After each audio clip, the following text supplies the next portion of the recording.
पावसासंदर्भात एक मोठी आणि महत्त्वाची बातमी समोर येते आहे। हवामान विभागाने दिलेल्या ताज्या अंदाजानुसार पुढील 48 तास पुणे आणि सोलापूर जिल्ह्यासाठी अत्यंत महत्त्वाचे असणार आहेत।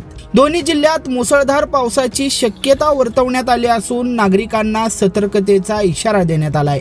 पुढच्या 48 तासांमध्ये पुणे जिल्हा आणि सोलापूर जिल्ह्यात नेमकी पावसाची परिस्थिती काय असणार आहे हेच आपण या व्हिडिओच्या माध्यमातून पाहणार आहोत। मात्र तत्पूर्वी तुम्ही आमच्या चॅनलवर नवीन असाल तर लगेचच एस प्राईम न्यूजला सबस्क्राईब करा आणि त्यानंतर बेल आयकॉन दाबायला मात्र विसरू नका। पुणे शहर आणि परिसरामध्ये गेल्या काही तासांपासून ढगाळ वातावरण निर्माण झालं असून हवामान विभागानं पुणे जिल्ह्यासाठी 3 जुलैपर्यंत येलो अलर्ट हा जारी केलेला आहे।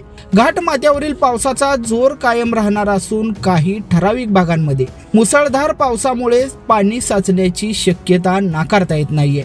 त्यामुळे प्रशासनाने नागरिकांना काळजी घेण्याचं आवाहन केलंय।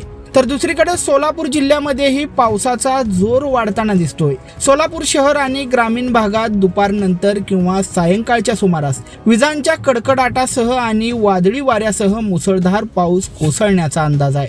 विशेषतः शेतकऱ्यांनी आणि ग्रामीण भागातील नागरिकांनी विजा चमकत असताना सुरक्षित स्थळी आश्रय घ्यावा असं आवाहन हवामान खात्याकडून करण्यात आलेलं आहे। एकंदरीत पाहायला गेलं तर पुढचे 2 दिवस पुणे आणि सोलापूर या दोन्ही जिल्ह्यात वरुण राजा जोरदार बॅटिंग करण्याची शक्यता आहे। हलक्या ते मध्यम सरींसोबत काही ठिकाणी मुसळधार पावसाचा इशारा असल्यानं घराबाहेर पडताना हवामानाचा अंदाज नक्की घ्या।